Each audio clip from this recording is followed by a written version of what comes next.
हरे कृष्ण, राधे कृष्ण। बोलिए भगवान देव देवेश्वर श्री कृष्ण की जय। आप सभी के मन मस्तिष्क में यह प्रश्न चल रहा है कि कब है जन्माष्टमी। भगवान देव देवेश्वर भक्तों पर कृपा करने वाले कृपालु भगवान श्री कृष्ण का जन्म उत्सव कब है। इस बार 15 अगस्त या फिर 16 अगस्त कब है जन्माष्टमी। पूजन तिथि और पूजा शुभ मुहूर्त और कौन सा यह कार्य है जिसको कर लेने से भगवान हम सभी पर प्रसन्न होते हैं।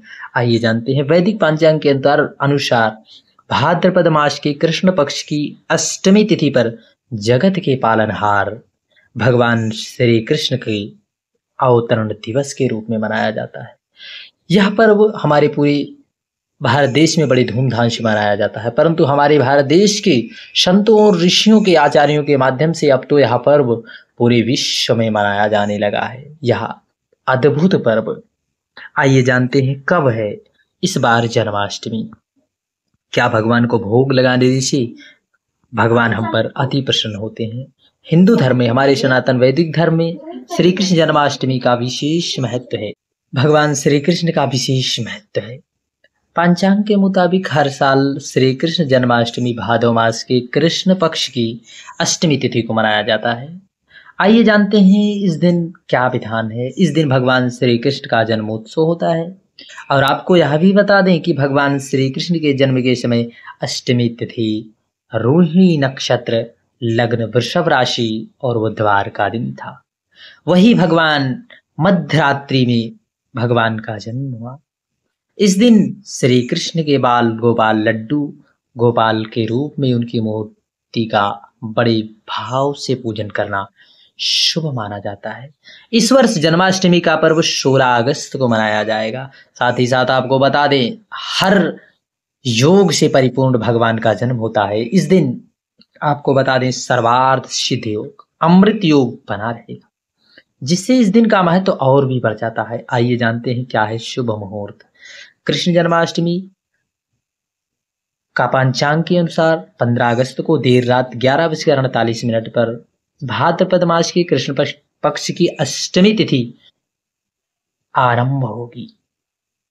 वहीं पर 16 अगस्त को रात्रि 9:35 पर अष्टमी तिथि का अंत होगा।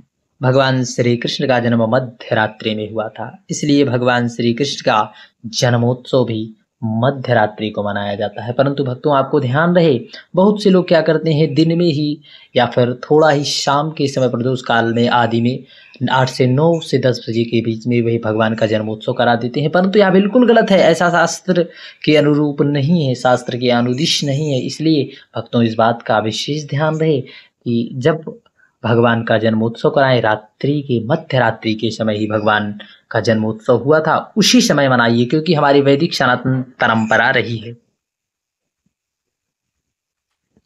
इस दिन भगवान को बड़े भाव से जो भी हो आप श्रद्धापूर्वक भगवान का भोग लगावें। इस दिन 16 अगस्त को रात्रि में 12:05 से लेकर 12:45 तक आपको बता दें, जन्माष्टमी की रात्रि में भगवान श्री कृष्ण की विधि विधान से पूजन अर्चन की जाती है।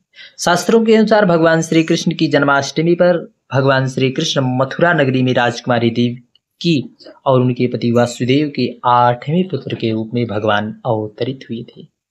मान्यता है कि जो व्यक्ति भगवान श्री कृष्ण की जन्माष्टमी का व्रत पूजन अर्चन बड़े भाव से करता है, उसकी सभी मनोकामनाएं भगवान निश्चित है पूर्ण कर देते हैं। साथ ही जन्माष्टमी पर भगवान श्री कृष्ण की आराधना करने से सुख, समृद्धि, वैभव की प्राप्ति होती है और इस दिन व्रत रखने वाले व्यक्ति को अक्षय पुण्य की प्राप्ति होती है। और यह भी बता दें, पता नहीं कितनी एकादशियों का फल स्वतः आपको जन्माष्टमी के व्रत से ही मिल जाता है। वहीं इस दिन भगवान का भजन कीर्तन करें और जन्मोत्सव मनाएं। इस दिन के लिए मंदिरों को विशेष तौर पर सजाया जाता है। वहीं महाराष्ट्र आदि कुछ स्थानों पर जन्माष्टमी के दिन दही हांडी का आयोजन किया जाता है, जो कि भगवान श्री कृष्ण के बचपन की लीलाओं का प्रतीक माना गया है। इस दिन सूर्योदय का काल 5:50 पर रहेगा, सूर्यास्त 7 बजे, चंद्रोदय 10:46 पर, चंद्रास्त 11:53 पर, ब्रह्म मुहूर्त 4:24 से लेकर 5:07 तक रहेगा, विजय मुहूर्त दोपहर 2:37 से लेकर 3:30 तक।